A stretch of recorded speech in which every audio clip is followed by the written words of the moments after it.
6 aprel kuni qizingizni analizi bilan kelgansiz. Analizini, diagnozini o'zingiz ayting. Beta talasemiya. To'g'ri. Mana shu diagnoz bilan kelgansiz.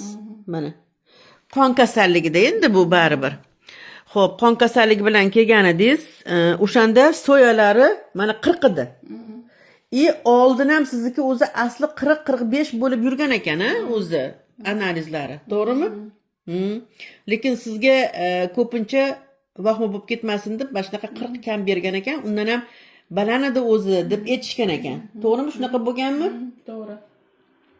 Xo'p, mana hozir siz bugun 21-04da topshirib, bugun 27-04da keldingiz. Mana analizlaringiz juda ham yaxshi qizingizniki. Mana trombositlar 305, soya 8, 40-45 yo'q. Norma. Xo'p, endi sizga bitta savol. Men sizni biron yoqqa jo'natdimmi? Yo'q. Bironta klinikaga topshirib keling deb направление berdimmi? Yo'q. Xohlagan joyingizga o'zingiz topshirdingiz, to'g'rimi? Farg'onami, qayergadir topshirdingiz. Yashang. Men sizga mana shu mahsulotlarni bergan edim. To'g'rimi? To'g'ri. Sizni qizingiz reanimatsiyaga tushib qolgan edi. To'g'rimi? Nima bo'lgandi o'shanda? Shu qon tashavorlar, ba'zan qon quysa, ba'zan qoni tushib ketaverar. Eritrotsitlari kamayib, qonni tashavorardi. Ranglari sarg'ayib, ko'zlarining oqigacha sarg'ayib ketardi. Nafas olish qiyinlashib, og'ir ahvol dedik. Qon quyishadi, yana tezda qoni tushib ketyapti.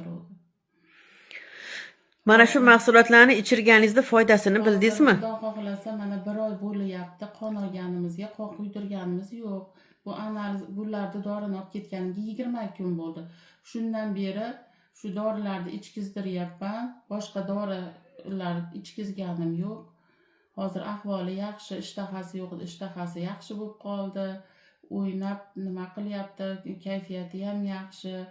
Kimga shunaqa kasal bo'lsa tavsiya qilaman, Alloh shifo topsin. Meni shu qizchami yana hayotga qaytarib berdingiz. Yana bitta go'dakka, norasida go'dakka hayot baxsh qildingiz. Alloh qaytardi, emas.